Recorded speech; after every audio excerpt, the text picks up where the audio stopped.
Hi, happy Saturday again. So I'm back. I just wanted to address another question that comes up a lot of times when I'm talking with clients or people in the store about autoimmune disease. A lot of times we have to address the fact that it's not necessarily from what you're eating.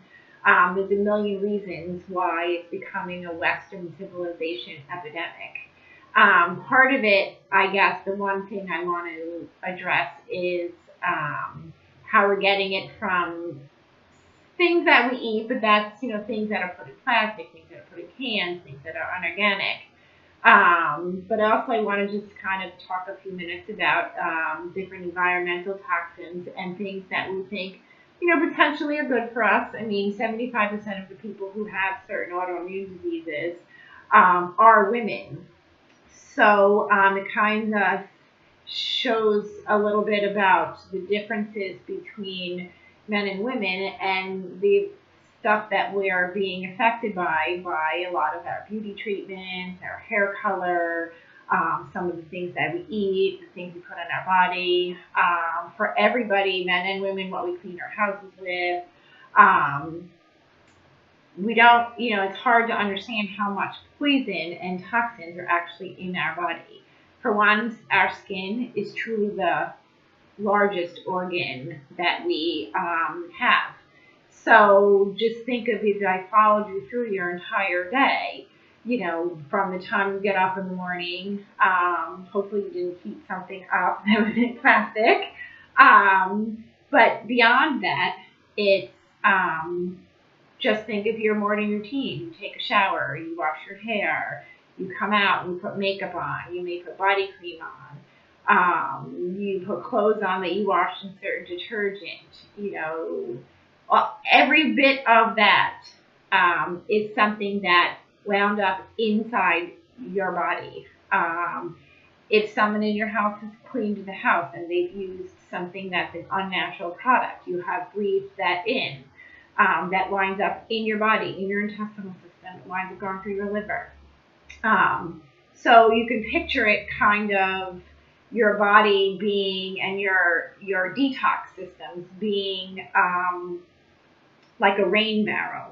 You can fill that barrel, or even a glass of water, you can fill that to the very, very, very top, and it won't spill over. But it doesn't take a lot for your body to, all of a sudden get an adverse reaction.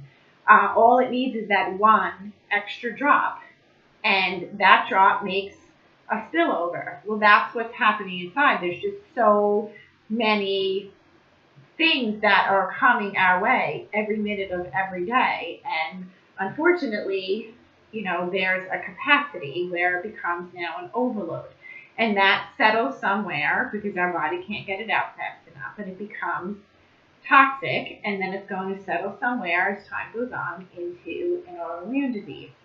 A lot of times I see people who come in and work with me who said, well, I've been fine all these years. I'm 50 years old.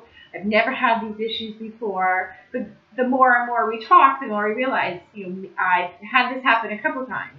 They've moved into a new construction.